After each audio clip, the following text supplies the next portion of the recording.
Thank you so much for joining us today, Alyse. We really appreciate your time. And as you know, that moving to an assisted living community was a big decision for you, your family, and your dad. And as you know, that selecting an assisted living community, it encompasses many different aspects. And with that, I'd like to go through a series of questions with you and answer however you like to your greatest ability, and share as much information or as least information as you want as I ask each question. Okay? Sure. Okay. So how many communities did you tour before selecting the Hearth? I toured 4, including the Hearth, and I looked at probably 12, like as far as maps, online, brochures, literature. I'm also somewhat familiar. I've lived in the Philadelphia and suburban area all my life, and I've been the kind of family member who helps with older adults for my 2 aunts, my grandmother, and my mom before my dad. So I knew certain places.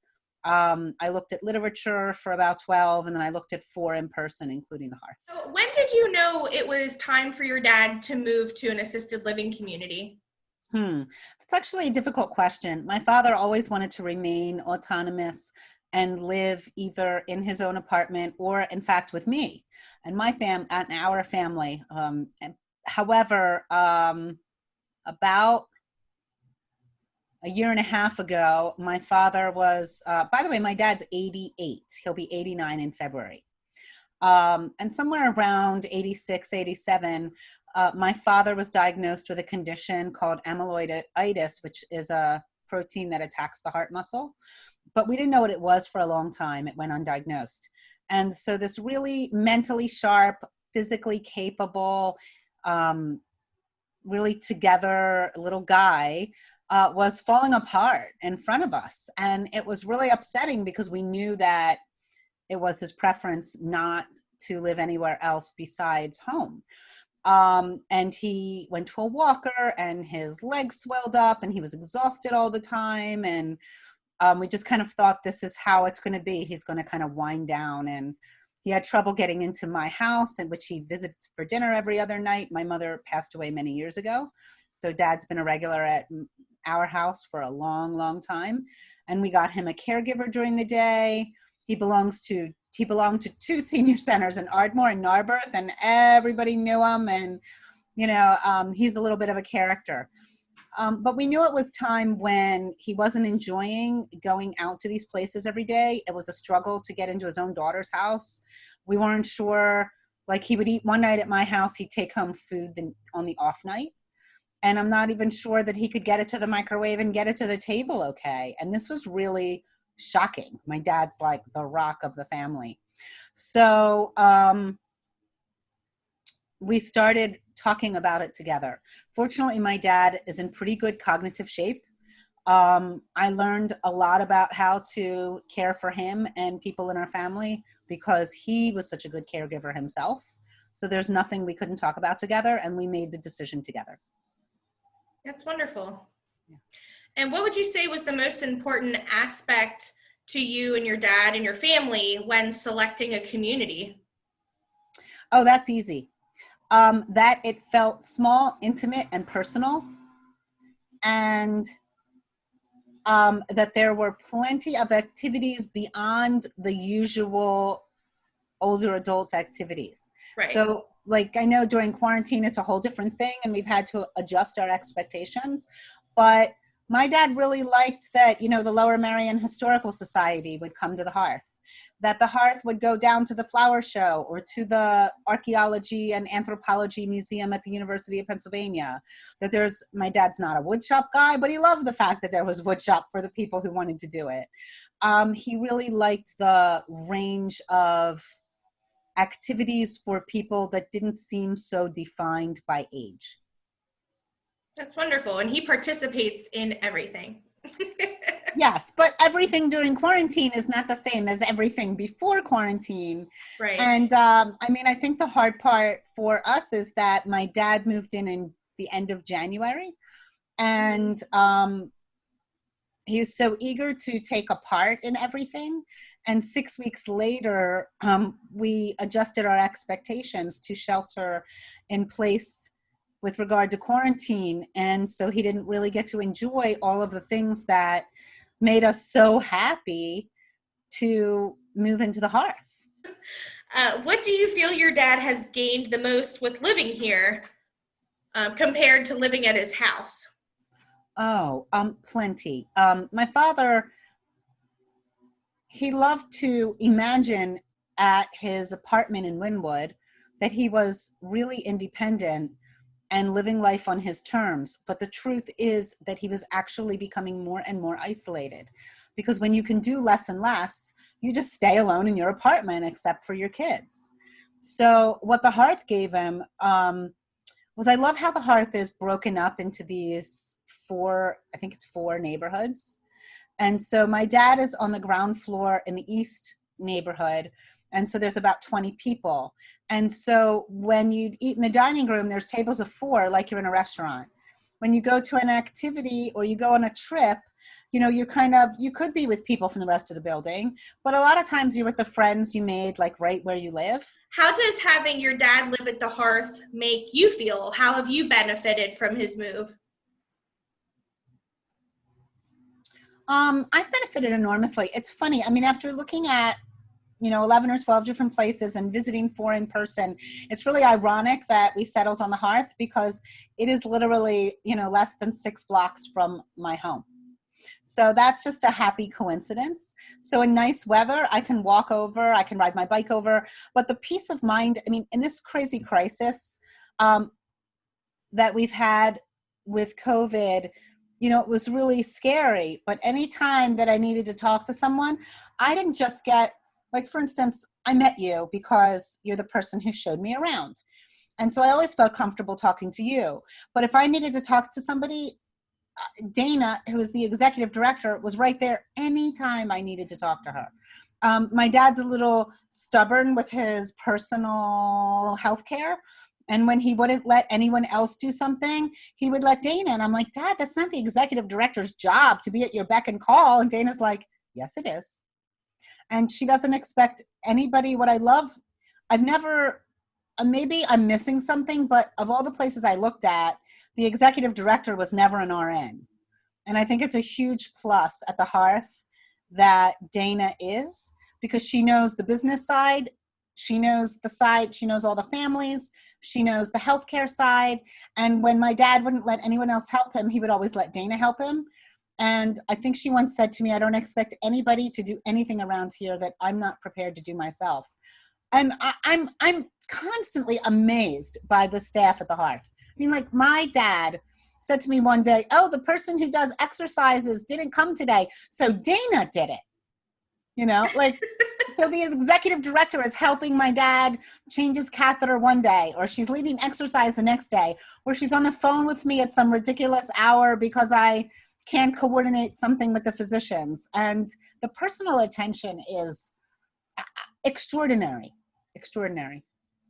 So it makes you feel good. Very good. Yes. My dad is happy. I get to see him, not as often as I'd like because of COVID.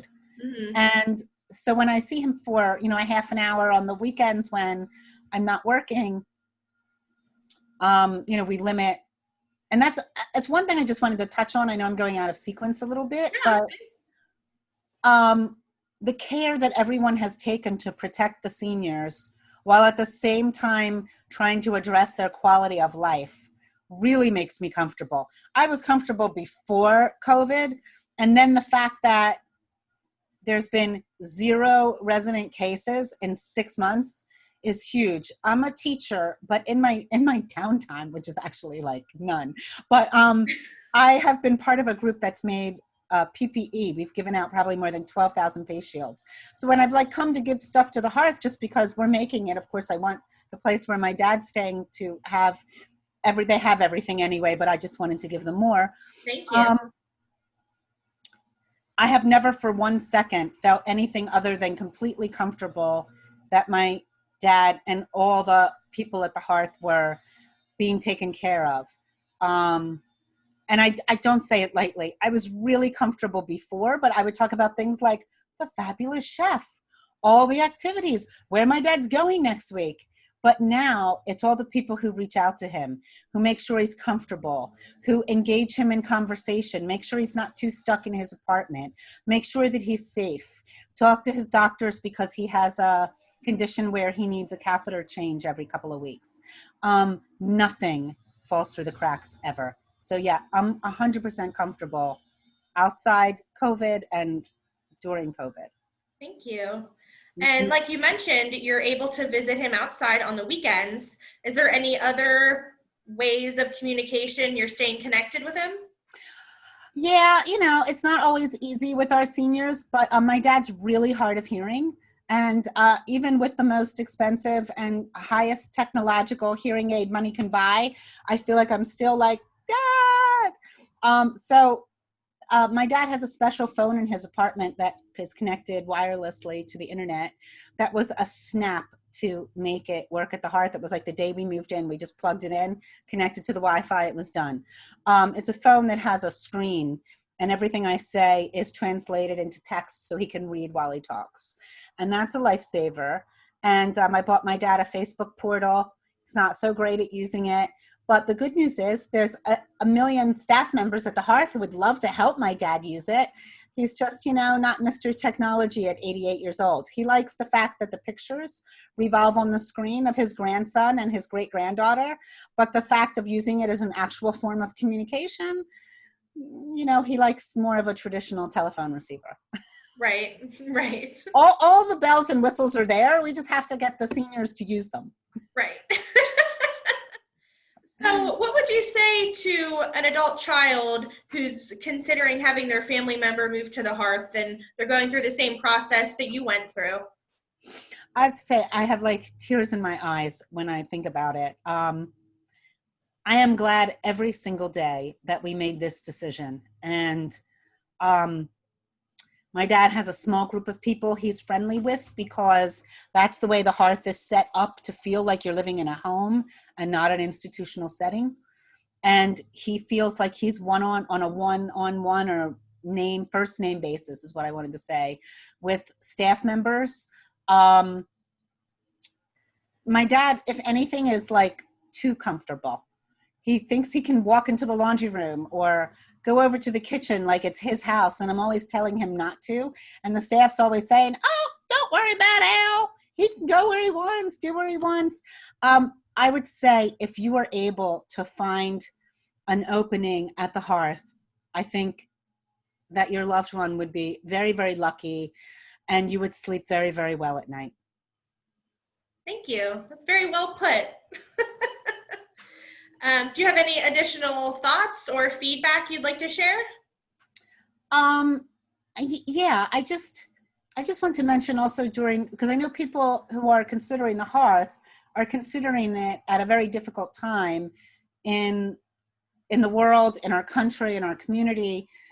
And the fact that we can see our older adults outside in the fresh air, sitting across a table that's already spaced for us. So if you sit at each end, you don't have to worry about figuring out the spacing, it's done for us. The staff is outside.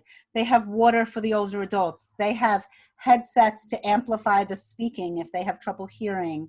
They're wiping everything down. I feel like all these special touches not only make me comfortable, but they make me happy to know that my dad has something to look forward to during a time when a lot of older adults do not have that much to look forward to.